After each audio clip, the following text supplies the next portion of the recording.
Alors, bienvenue à tous à Un Monde à l'envers, édition du dimanche 19 déjà janvier 2020, 5h36 heure du Québec, heureux de vous retrouver. Ceux qui ne sont pas encore abonnés, ben, venez nous rejoindre, vous n'allez pas le regretter. Merci à tous ceux qui m'envoient des liens, des messages aussi, c'est vraiment très apprécié. On vit, hein, on sait, une époque particulière, on vit une époque historique, il y a toutes sortes de choses qui se passent, hein, des changements majeurs dans le fond de notre fonctionnement de nos vies, la numérisation, les changements climatiques, les changements politiques, financiers, enfin, plein de choses, mais aussi des changements naturels et aussi le fait qu'on vit sur cette belle terre qui pose beaucoup de risques à la vie. Et un de ces risques-là, c'est naturellement ce qu'il y a en dessous de la terre. Hein? On sait qu'il y a un noyau extrêmement immense. Hein? La Terre, c'est quand même assez grand.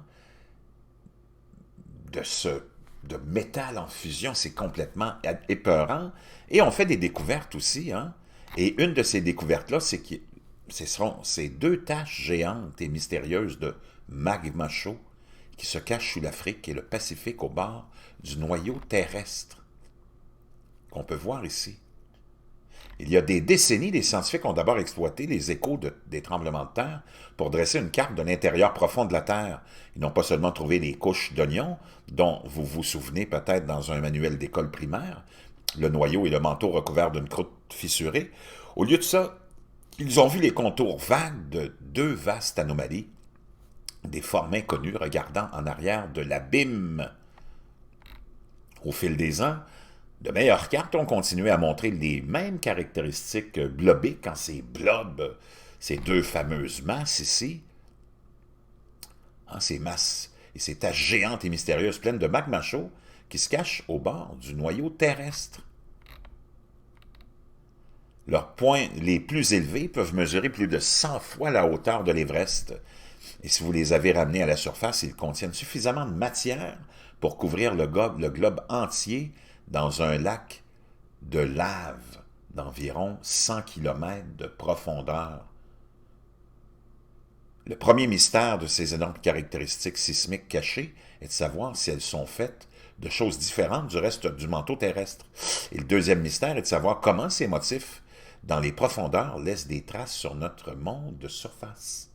Aucun des deux cas n'est réglé, mais ces dernières années, de nombreux scientifiques de la Terre ont commencé à démontrer que ces formes vagues sont des tas de roches denses et fumantes qui datent de l'aube de la planète. Et plusieurs études au cours de la dernière année ont fait valoir que leur influence persistante pourrait être responsable de longs modèles déroutants dans des points chauds volcaniques tels que Hawaï. En 1984, le chercheur de Harvard Adam Dziewonski a d'abord intégré les données de nombreux tremblements de terre différents dans une carte mondiale. Les deux taches apparurent immédiatement, attachées au noyau de chaque côté comme les petits pains de la princesse Leila. Dans ces régions, également connues sous le nom de grandes provinces à faible vitesse de cisaillement, les vagues de tremblements de terre semblent ralentir, ce qui suggère que les taches sont plus chaudes que le manteau environnant. Une théorie soutient que les taches ne sont pour la plupart que des caractéristiques thermiques. Au fil du temps, le manteau roule comme une marmite d'eau à bouillonnement insupportable. La chaleur vient du bas, là où le manteau touche le noyau de cette chaleur, fait remonter la roche dans le manteau en panache. Lorsque les sismologues cartographient les gouttes, ils pourraient simplement voir les basses floues des plus grandes grappes de panache chaudes au monde. Dans cette vue, les taches sont principalement constituées des mêmes éléments que le reste du manteau, et leur placement est dicté par la tectonique des plaques d'en haut, et non par quelque chose d'inhérent et de fantasmagorique à propos de ces régions.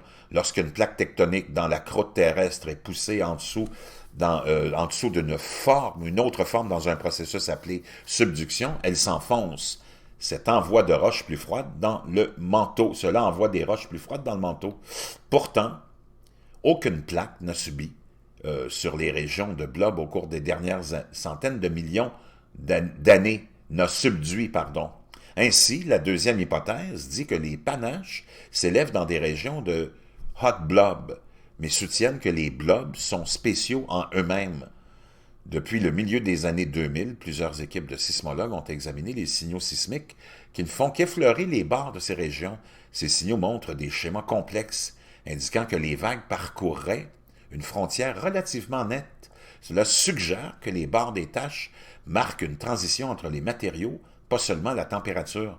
Dans cette vue, les taches sont des tas dits thermochimiques, des amas de roches denses avec une composition chimique distincte. En raison de leur contact prolongé avec le noyau, ils sont plus chauds que le reste du manteau, ce qui fait germer des panaches.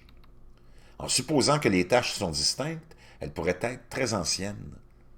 Les derniers restent survivants de la Terre infantile. Une idée directrice est qu'ils se sont formés lorsque le manteau inférieur entier était un océan de magma, peu de temps après la naissance de la planète. La roche a commencé à refroidir et à cristalliser, mais le fer est resté fondu dans l'océan magma. Puis, lorsque les dernières lits de magma se sont cristallisées, elles étaient si denses et riches en fer qu'elles ont coulé au fond du manteau, formant les taches. Là-bas, ils auraient résisté au plus grand cataclysme de la première planète, un impact hypothétique avec un corps de la taille de Mars, appelé Theia, qui a finalement donné naissance à la Lune, où les piles denses et distinctes pourraient même être des fragments de Theia elle-même, à jamais enterrés dans la Terre profonde. Du point de vue thermique uniquement, la tectonique des plaques sont les véritables moteurs et secoueurs du monde, dictant où se produit l'upwelling, l'avènement ou le surlèvement de toute cette croûte. Mais le camp des piles thermochimiques pense que les taches chaudes, lourdes et stables, auraient davantage un dialogue de va-et-vient avec le système tectonique en surface. Les courants froids des plaques coulantes poussaient les gouttes. À son tour, la chaleur ascendante des taches chaudes repoussait les plaques vers l'arrière. Pour tester dans quelle mesure les gouttes aident à piloter le navire géophysique, les scientifiques se sont tournés vers Hawaï. Au cours de la dernière année, les chercheurs ont invoqué les taches pour résoudre deux énigmes de longue date. Prenons d'abord la chaîne hawaïenne Empereur, une étendue d'îles et de montagnes sous-marines. La chaîne commence sur la grande île en pleine croissance et s'étend sur 6200 km. Se terminant près de la Russie, les géologues ont longtemps expliqué que la chaîne était un point chaud, alors que la plaque du Pacifique glisse sur un panache du manteau fixe. Le panache pousse de nouvelles îles volcaniques par en dessous. Le seul problème est le virage. Smack, au milieu de la chaîne, est un coude de 60 degrés.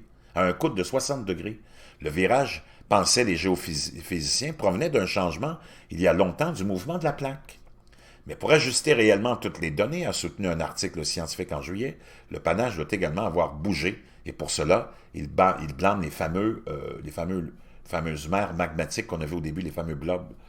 Des études antérieures ont montré que le panache hawaïen peut avoir germé loin du bord de la goutte du Pacifique, mais les courants dans le manteau auraient déformé la goutte et tiré le panache vers elle. Finalement, le panache se serait garé près du bord de la goutte. Et c'est vraiment fascinant tout ça. La connexion entre Hawaï et la goutte du Pacifique pourrait à son tour résoudre un autre casse-tête plus répandu. Les géochimistes tentent depuis longtemps d'expliquer pourquoi la lave d'Hawaï et d'autres points chauds tels que les Samoa et les îles Galapagos et l'Islande ont des signatures chimiques uniques.